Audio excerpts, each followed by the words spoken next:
வயநாட்டில் நிலச்சரிவால் பாதிக்கப்பட்ட பகுதிகளில் பிரதமர் நரேந்திர மோடி ஆய்வு.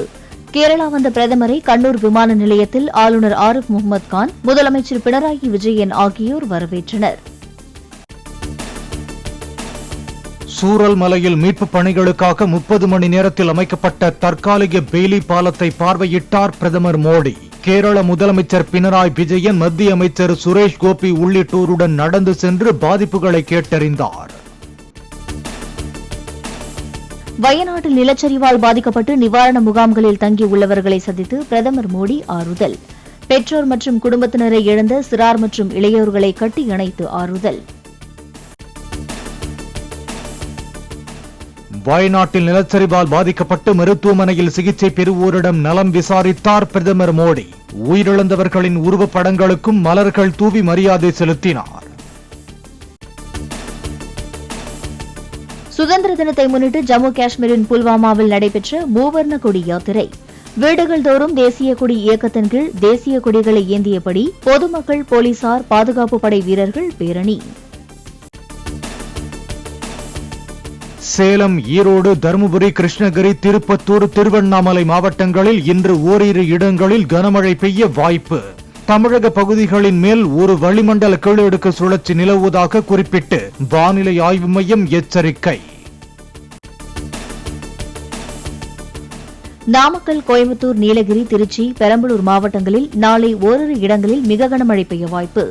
சேலம், ஈரோடு, கரூர், திருப்பூர், தருமபுரி, கிருஷ்ணகிரி உள்ளிட்ட 10 மாவட்டங்களில் நாளை ஓரிரு இடங்களில் கனமழை பெய்யக்கூடும் என வானிலை மையம் தகவல். சின்னத்திரை நடிகை சித்ரா மரண வழக்கில் அவரது கணவர் ஹேமந்தை விடுவித்தது திருவள்ளூர் மகளிர் நீதிமன்றம். உரிய ஆதாரங்கள் சமர்ப்பிக்கப்படாததால் ஹேமந்த் விடுவிக்கப்படுவதாக நீதிபதி விளக்கம். சென்னையில் நடைபெறவுள்ள ஃபார்முலா 4 கார் பந்தயத்துக்கு எதிராக உச்சநீதிமன்றத்தில் அதிமுக சார்பில் வழக்கு. அவசர வழக்காக பட்டியலிடுமாறு அதிமுக தரப்பில் முறையீடு.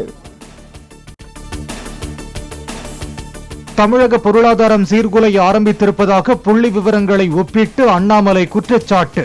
நடப்பு காலாண்டிற்கான தமிழகத்தின் ஜிஎஸ்டி வரி வசூல் கடந்த ஆண்டுடன் ஒப்பிட்டால் 11% குறைந்துள்ளதாகவும் பேட்டி.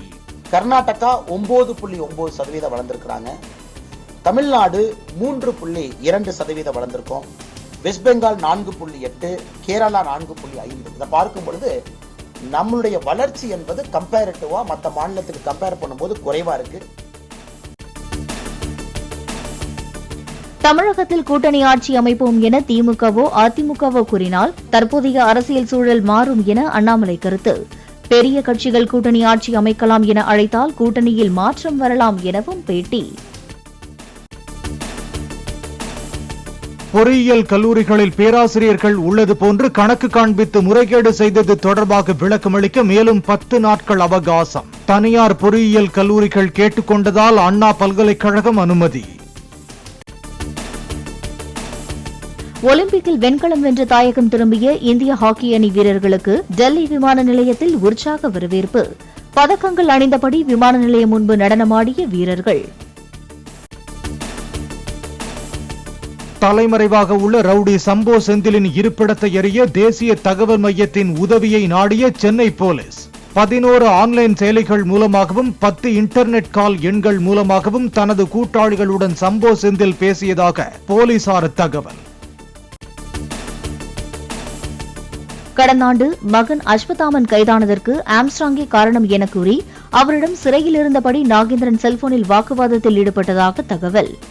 நாகேந்திரனுக்கு காவலர் ஒருவர் செல்போன் கொடுத்ததாக கூறப்படும் நிலையில் அது குறித்து போலீசார் தீவிர விசாரணை.